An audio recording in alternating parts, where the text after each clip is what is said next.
warahmatullahi wabarakatuh. Selamat pagi anak-anak. Bagaimana kabarnya pada pagi hari ini? Semoga sehat selalu ya, dan dalam lindungan Allah Subhanahu wa taala. Baik, pada pagi hari ini kita akan belajar tema 5 menuju masyarakat sejahtera, subtema 1 masyarakat peduli lingkungan, pembelajaran kedua. Baik, sebelum kita memulai materi, sebelum Ustadz menjelaskan, mari kita awali belajar kita pada pagi hari ini dengan bacaan basmalah. Bismillahirrahmanirrahim. Baik, pada pagi hari ini kita akan belajar 3 muatan. Yang pertama kita akan belajar muatan bahasa Indonesia, yang kedua SPDB, dan yang ketiga muatan IPA. Baik, langsung saja kita mulai penjelasan dari saya terkait materi pada pagi hari ini. Yang pertama muatan bahasa Indonesia, yaitu tentang menemukan informasi melalui kata kunci pada judul teks. Sebelum itu, anak-anak perlu tahu apa itu kata kunci. Kata kunci adalah sebuah kata yang mewakili informasi penting yang terdapat pada sebuah teks. Lalu, kata kunci tidak hanya ditemukan pada bagian isi teks, tapi juga terdapat pada bagian judul. Baik, kita lanjutkan ya. Lalu, sebenarnya apa toh kegunaan fungsi kata kunci itu? Ada yang tahu? Baik, kata kunci itu mempunyai fungsi. Yang pertama, dengan kata kunci ya, kita dapat memperkirakan informasi yang tersaji dalam teks. Yang kedua ya, membantu dalam membuat ringkasan teks.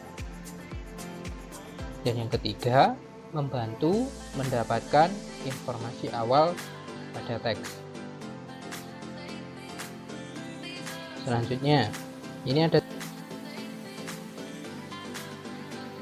bacaan. Kalian bisa melihatnya pada buku tematik tema 6 ya, di subtema 1 BB2 tentang Kampung Rajawati. Di Kampung Hijau Rajawati ya, selain peduli untuk membuat lingkungan hijau oleh tanaman, terlihat juga kesadaran warga yang cukup tinggi untuk andil terhadap pengelolaan sampah yang bijak. Sebuah sentra pengumpulan sampah disediakan di area kampung untuk menampung aneka sampah rumah tangga. Para ibu turut andil dengan memisahkan sampah dapur seperti kulit bawang, batang sayuran, kulit buah, dan kulit telur, kemudian dikumpulkan di sentra bersama dengan sampah kebun. Campuran sampah dapur dengan sampah kebun dari warga kemudian diolah menjadi kompos. Setiap warga diperbolehkan mengambil kompos untuk mengubur tanaman mereka. Itu sekilas saja ya. Untuk selanjutnya anak-anak bisa membaca secara lengkap pada buku tematik. Nah, dari bacaan Kampung Rajawati ini tadi, nah kita langsung menemukan suatu masalah. Kita identifikasi masalah ya terkait dengan kata kunci.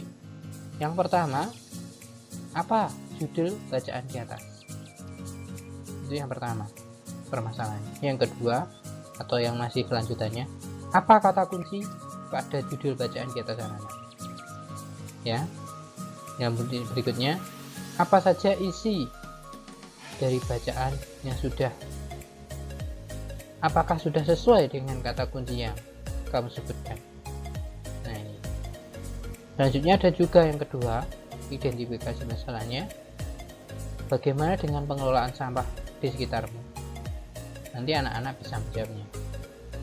Nah, dari permasalahan ini atau contoh ini ada penjelasannya.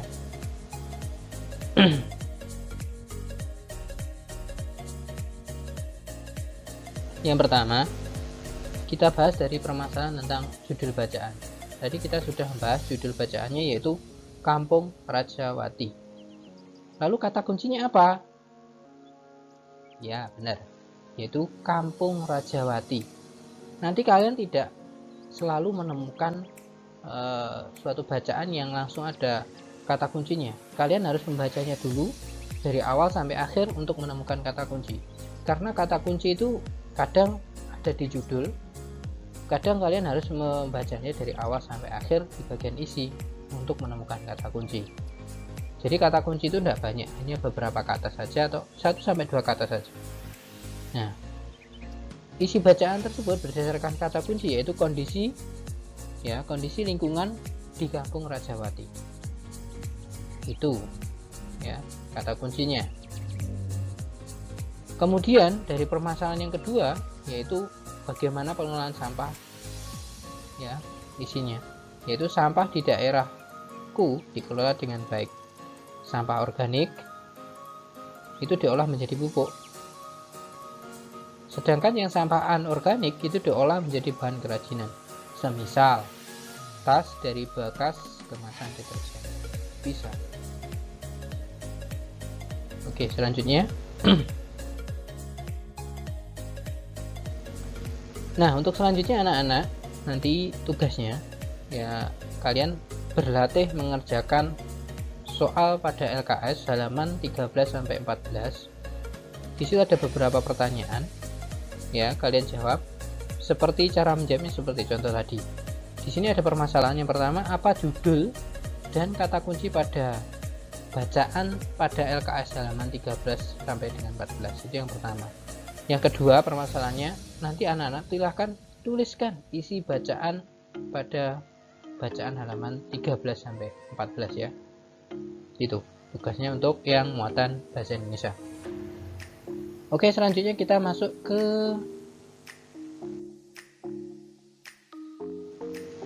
muatan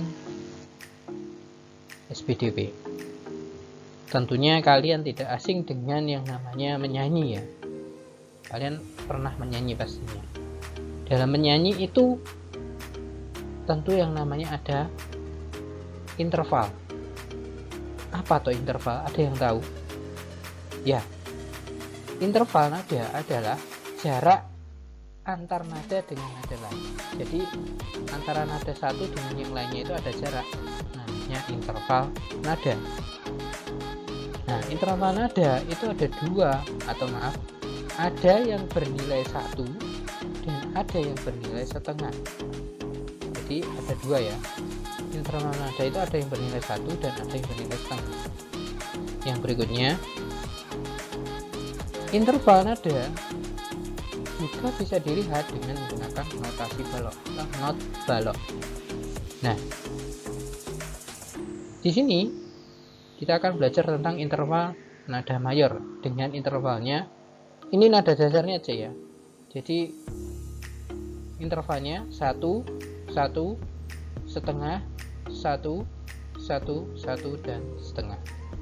Seperti itu pada gambar notasi baloknya. Jadi do, re, mi, fa, sol, la, si, do. Jadi antara do ke re itu ada jarak 1 ya. Itu namanya interval. Jadi antara re ke mi itu ada 1 juga jaraknya. Kemudian dari mi ke fa itu ada setengah. Begitupun fa ke sol 1, sol ke la 1, la ke si 1 dan si ke do yang paling tinggi itu setengah. Jadi itu ya penjelasan terkait singkat tentang interval nada.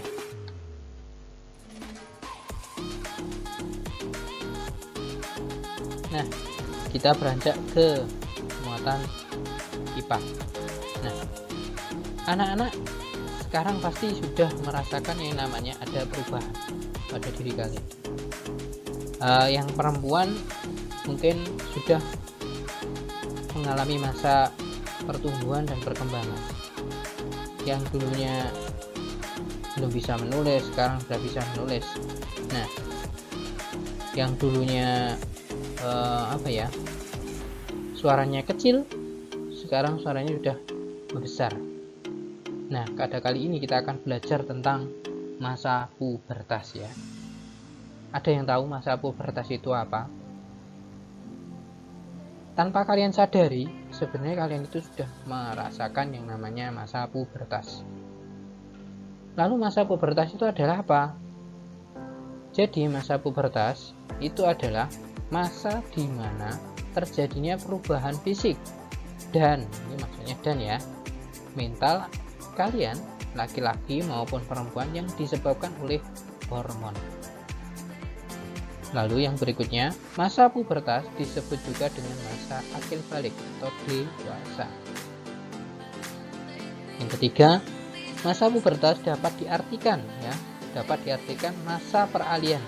Jadi perpindahan dari kalian itu remaja menuju ke dewasa. Selanjutnya, masa pubertas antara anak laki-laki dengan anak perempuan itu berbeda. Nah, ini anak perempuan yang biasanya lebih dulu mengalami masa pubertas. Nanti lebih detailnya mungkin bagi anak perempuan nanti saya jelaskan lagi lebih detailnya lagi ya. Anak laki-laki ini masa pubertasnya di kisaran usia antara 10 sampai 15 tahun. Jadi anak yang berusia 10 sampai 15 tahun ini biasanya mengalami masa pubertas. Sedangkan anak perempuan ini lebih dulu. Nah, masa pubertasnya usianya antara 8 sampai 13 sampai 13 tahun. Jadi lebih dulu 2 tahun dibandingkan anak laki-laki ya, masa pubertasnya.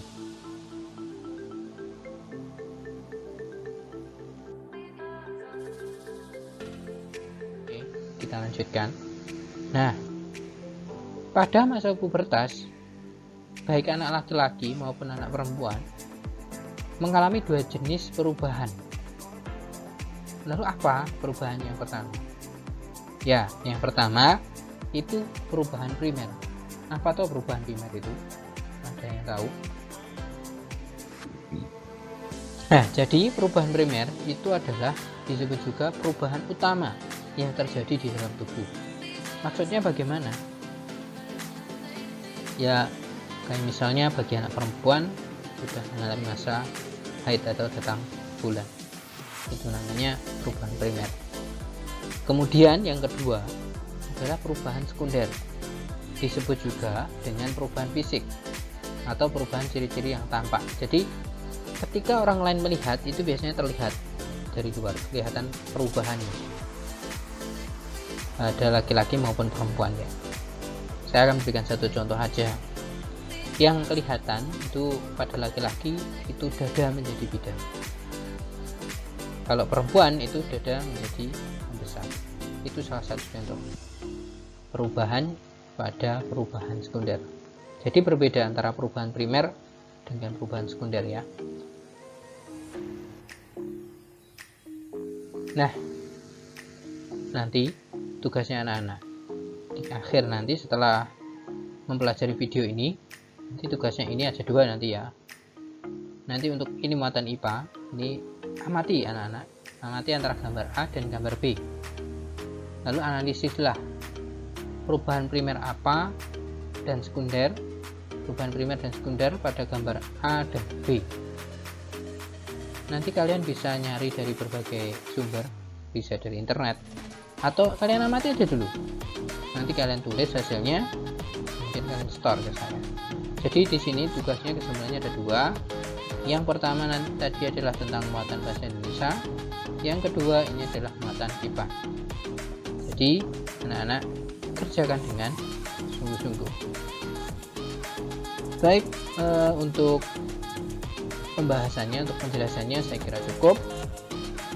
Untuk kurang jelasnya nanti bisa tanyakan saya lewat Jabri saja ya. Baik, itu aja untuk hari ini. Tetap dijaga kesehatannya anak-anak, dijaga sholatnya, dijaga mengajinya juga. Tetap patuhi protokol kesehatan. Saya akhiri dengan membaca alhamdulillah rabbil alamin. Akhiran billahi taufik wal hidayah. Assalamualaikum warahmatullahi wabarakatuh.